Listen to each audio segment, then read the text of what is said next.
So let's see what we have for this week. Okay.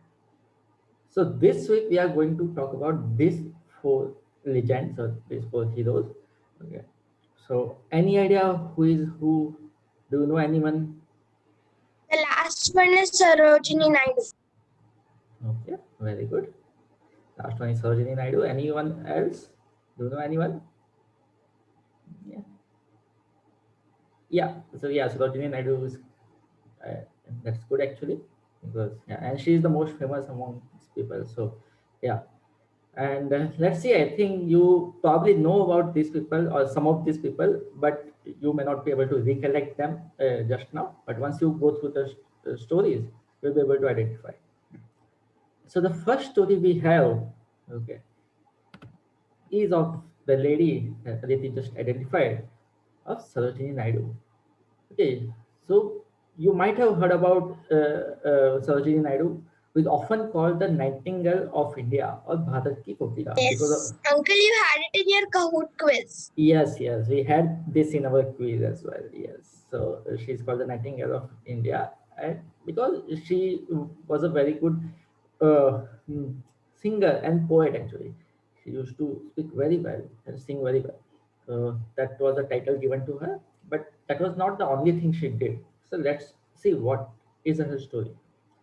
So Sarojini Naidu was born on 13 February 1879 as Sarojini Chattopadhyay in Hyderabad. Okay. So she was a Bengali, but her father was in the cabinet of the Nizam of Hyderabad. So she was born and brought up there. And her literature journey started at the age of 12, very young age. And she wrote a play called Maher Munir, okay, which was uh, which became famous all over the world actually. She received a lot of praise for that at the age of 12, okay, and due to which she earned a scholarship from the Nizam, and she went to England for further studies. So, and she became an incredible poet of the 20th century by expressing her feelings, emotions, and experiences through poems. And at a very young age, she even published her poetry book as well. And she was very much inclined towards the arts, and she was very quite good at that. But along with her art, she was very active in the Indian freedom movement. Okay, she considered Gopal Krishna Gokhale her guru, who was a leading statesman of that time, okay, and a Congress leader at that time. So, and she got associated with the Indian freedom movement in 1905. In 1911, she even received a Kaisar-e-Hind award from the British government for her flood relief work. Okay, so there was a flood, and she did a lot of relief work at that age, and she even received a Kaisar-e-Hind award. Okay, and she was Uncle, what award? Kaisar-e-Hind, which is similar to the honorary awards we have like Padma Bhushan, Padma Vibhushan, Bharat Ratna. These awards were given during the British era. Okay, so she received one of the highest award of that time. Okay, okay. So Uncle, your voice is a bit low. okay, is it clear now? Because on my side I'm full on volume. Let me see. Okay, I'll try to speak even louder. Okay, is it clear? Is it fine? Yeah. Okay, I'll go a bit slow. Okay, so and as I mentioned, she was associated with the freedom movement, but she was also a champion of women education, yeah, women empowerment. So in 1917, she established the Women's Indian Association and led its delegation demanding the voting rights for women. So that was the era where voting rights was only for men. Okay, it was not given to women. So she was the proponent for that thing, and ultimately that happened. Okay, in India, in 1925, she became the first woman president of Indian National Congress. Okay, so she was the first woman president of Indian National Congress, and she actively participated in the non-cooperation movement launched by Mahatma Gandhi. She was very close to Mahatma Gandhi. Okay, even in Dandi March, okay, she led the women participants. And during the Quit India movement as well, she was arrested and she was in Aga Khan Palace with Gandhiji and Kasturba Gandhi. So she was in Pune only in Aga Khan Palace during the Quit India movement. Okay, and she was so close to Gandhiji that Gandhiji often called her, she's often referred as a Gandhiji's Mickey Mouse. Okay. Okay. Because they were always together. Mickey Mouse? Yes. Okay. She was, that was a nickname given to her. Okay. So post independence, Sarojini Naidu became the first woman governor of India. Okay. And she was the governor of the United Province, which is now the UP that we call. Okay. And as I mentioned, she is known as the Nightingale of India because of her voice, her poems. So that's the story of Sarojini Naidu. Okay, and here we can see her with Gandhiji. Okay, and as I mentioned, she was very close associate of Mahatma Gandhi. They were always together, even in jail. Quite a few times they were together, like in Aga Khan Palace. The next story we have is Maharshi Karve, and this legend is from Pune, okay, who worked on a social issues related to women 100 years ago. Okay, that was and continued working till the last days of his 100 plus year life. Okay, he lived for more than 100 years and he continued working on those social issues till the end.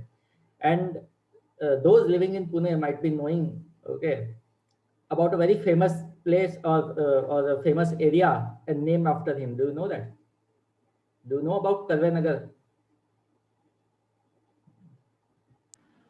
No, uncle, but I think I've heard of Maharshi Karve. Yeah, so we have actually the area near Kothur, which is a famous area actually, very famous area, which is named after him. We have Karve Nagar, and there is a famous Karve Road actually, okay, uh, named after him.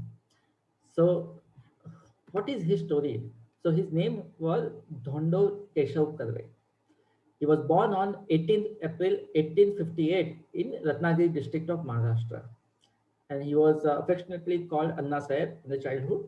He belonged to a very poor family and worked hard to get an admission at the Elphinstone College in Mumbai, okay, which was a kind of prestigious school that time. So he worked hard. And there is a story. Uncle, why was he Anna Sahib? What? Why? Why was he called Anna Sahib? It's like a pet name, okay, and it's like the way in Bengali sometimes okay, you call family member Dada, right, elder brother kind of thing. It's similar to that, okay, in the traditional Maharashtra kind of thing. So she was called. Oh, okay. Okay, so he was called Anna Sahib, and but he belonged to a very poor family, and there is a famous story that how he walked almost like. Uh, uh, across the hills, Sayadri Hills, to reach to Mumbai for his admission because he didn't have money to afford public transport. So he crossed entire hill to reach there. So, but ultimately he got an admission. He received a bachelor's degree in mathematics and started teaching mathematics. Then, on the request of Gopal Krishna Gokhale, Karve joined Ferguson College in Pune. So he came back to Pune from Mumbai and joined as a professor of mathematics at the FC College. You might have heard about the FC College in Pune. So he was a professor there of mathematics. Yes, Uh, I've heard of Ferguson College. We had it in our English, would you say? yes, SCP. yes. So now the Karve was very pained by the treatment meted out to widows in those times. Okay, this was the era of 18th century, late 18th century, where we earlier saw about in the story of the Jyotiba Phule as well, that the treatment given to the widows, okay, was not very good that time. And at that time, it was the age when child marriages were very common. Okay, that people were getting married at the age of 10, 12, 13 kind of thing. And then sometimes what happens that the women become widow at a very young age. By the age of 18, 20, they got husband, and then their life is very problematic because society doesn't accept them, okay, and they don't have other means to survive. So this Kadave was very pained by those things. So he started something called Widow Marriage Association in 1893, which was a very revolutionary step that time. Okay, at that time, the remarriage of widow was not a very acceptable thing in Indian society. But he started that association. That was the first of its kind in India. Okay, and when his own wife died, okay, he shocked everyone by deciding to marry again to a widow, and that was not liked by many orthodox section of the society. And he was given very harsh treatment. He was boycotted. Those kind of, but he went ahead with his reforms, and not that he was very financially stable. Okay, he had only one job, and that was also not very high paying job, but he continued working on the social issues. He gathered money and kept the association running. In 1896, he started India's first school for widows with a limited resources. As I mentioned, these were very young widows and they didn't have much education. So to educate them, he started a school, which was first of its kind at that time in India. He kept facing financial struggle, but he continued from his his mission. His own family struggled to feed, but that didn't stop him. In 1907, he set up a school for women, and then in 1916, he set up India's first university for women near Pune, which is still there, okay, which is now shifted to Mumbai. That university is called SNDT, Indian Women's University, which is very well-known college right now. Okay, later on, it was shifted to Pune. So it was started by Mahasi Karve. Then he got donations from an industrialist called Vittaldas Thakursi. So it was named after Srimati Nathibai Damodar Thakursi, Indian Women's University, which is now known as the SNDT College. Okay.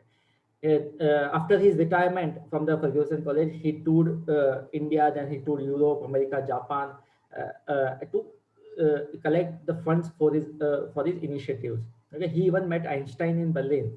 Okay, and because of his selfless work for leading the Indian movement from darkness to light, and that he continued his work throughout his life. Okay, and that is why he was given the title of Maharshi, the Maharishi. Okay, he was uh, that title was given to him. He was awarded Bharat Ratna ultimately in 1958 uh, on his 100th birthday. When he on his 100th birthday in 1958, he was given Bharat Ratna. So that's the story of Mahasi Karve. And now we have a lot of schools, colleges named after him. Okay, especially related to the women education. So this is his photo with Albert Einstein when he met him in Berlin. Okay, and this is the He that met is Albert Einstein. yes, he met Albert Einstein. As I mentioned, he toured Europe and then US and other countries for his missions. Okay, and he even met Einstein. Okay, and this is left hand side. We have that university, that SNDT college. Okay, that he started. It was started in Pune, then later on it was shifted to Mumbai. Okay, and on Karve Road, okay, the Karve Nagar of Pune, we have his memorial. We have Maharshi Karve Memorial on Karve Road, where uh, uh, all the artifacts related to him are preserved, and you can visit that. And you know, his grandchild still lives in Pune. He was in Navy, now retired, and okay, this story of him was also shared with him, and he liked that story. Okay. Okay. So that's the story of Maharshi Karve. So next story we have is of Jagannath Rao Phosle. So earlier we had talked about Azadin Fauj. We multiple times talked about Azadin Fauj, then Subhash Chandra Bose and other people from the Azadin Fauj, right? There were a lot of soldiers and officers participated in Azadin Fauj and the war against the British. Our next story is of a hero who was one of the senior most leader in that army, the army of Azadin Fauj. So Jagannath Bhosle was born in Tiroda village of Maharashtra on 10th April 1906. He graduated from the Dehradun Military College in 1926 and was commissioned from the Royal Military College, Sandhurst, on the 2nd February 1928 as a second lieutenant. So he joined military under British. He was a part of the British Indian Army that time. And when the World War II started, he was in Singapore. He was stationed in Singapore. He was fighting okay, with the Japanese army there. And it was captured, Singapore was captured by Japanese. So he became a prisoner of war. He was captured by them, okay, after the fall of Singapore. Now, as we talked earlier about Mohan Singh, so Mohan Singh was the one who created Azadin Fauj, International Army from of the Indian officers who were captured by Japanese. So Bhosle was one of the senior leader in that army. Okay, and when the Subhash Chandra Bose took over the Azadin Fauj, 1943, Jagannath Rao Bhosle became the chief of uh, staff of the Azadin Fauj, basically uh, the commander of the army. He was the commander of the army, and Subhash Chandra Bose. He was the chief of staff. So, and during the army fought with the British. Okay, and ultimately in 1945 he was captured by the British forces, and he was brought to India. Uh, Ultimately, India achieved independence, and Bhosle then served as the Minister for Rehabilitation in the Pandit Nehru government. In the first government of India, he was elected as a member of parliament, and then he also became a minister and worked as a minister of rehabilitation, and provided safe passage for Hindu migrants coming from Pakistan. So at that time, after the partition, there was a lot of migration, right? There were people coming from Pakistan to this side of India. Okay, so he was in charge of their settlement, and he looked after those things. And one of the another great thing he did was he was the brainchild behind NSS, which is a national service scheme. You might have heard about NSS. In even my time, during my time, NSS was kind of, even today NSS is quite active in schools and colleges. Basically, NSS is Seva Ayog. Basically, it's a voluntary social organization that builds uh, the voluntary qualities in students in colleges. So we have normally NSS branches in schools and colleges where uh, people enroll and ultimately they become volunteers for that. So the brainchild behind, he was the Bhosle was one of the main proponents of the NSS, uh, but ultimately NSS became a reality after his death. Yeah. So that's the story of Jagannath Rao Bhosle. And the last story we have, okay, is of a doctor. And who is the doctor? So this doctor is known by his invention. Even today in the medical world, he's known by his invention that saved a lot of uh, childbirth. Okay, so and he that was his expertise. Okay, That saved who? lot of childbirth.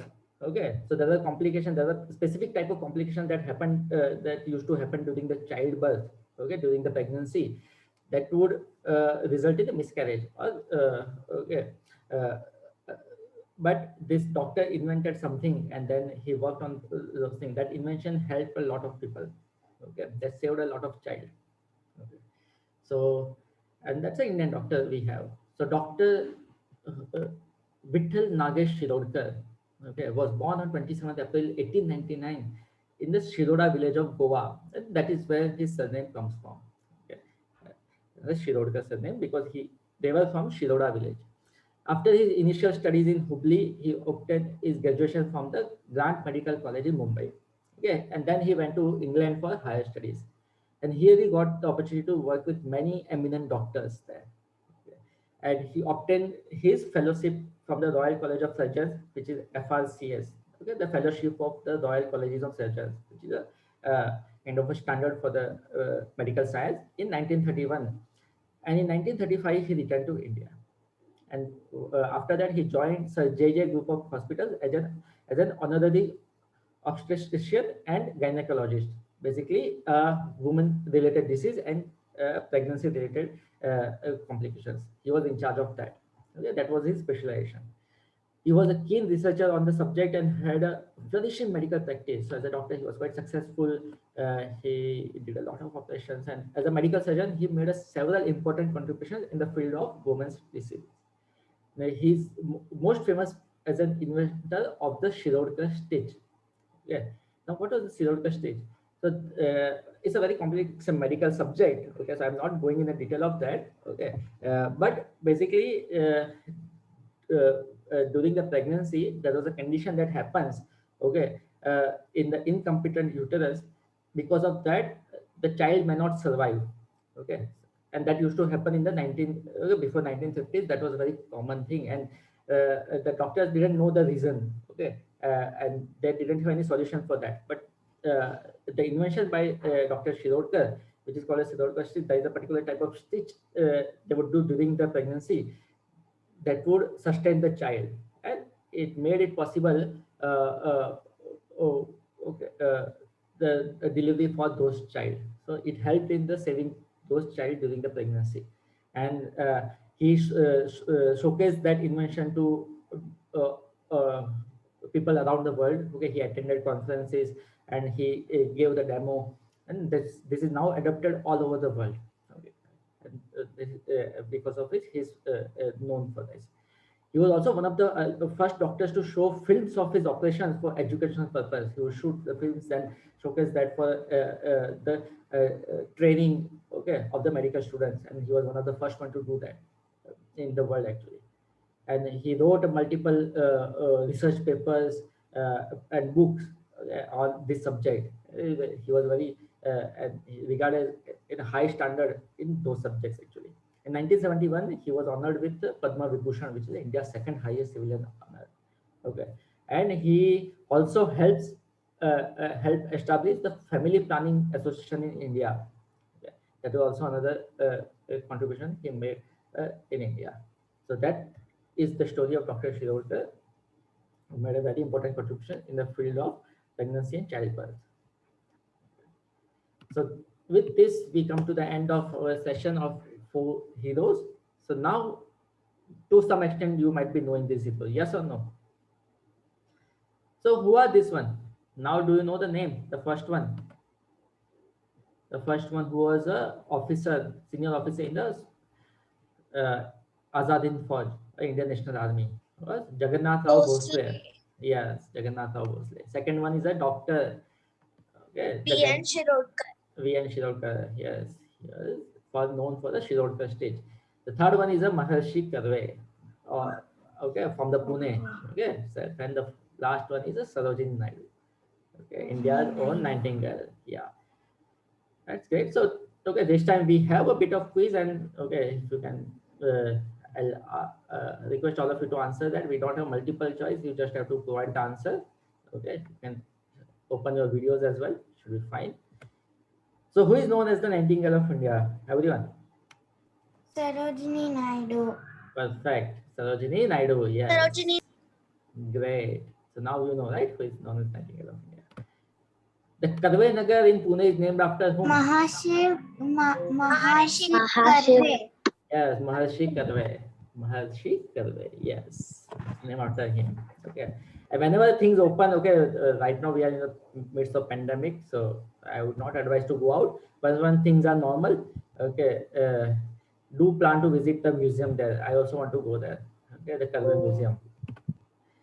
And who was the chief of staff of the Azad Hind Fauj under Subhash Chandra Bose? This is a right. Jagannath Rao Bhosle. Yes, Jagannath Rao Bhosle. It's a difficult question, but yeah, Jagannath Rao Bhosle. Okay. And who founded India's first university for women?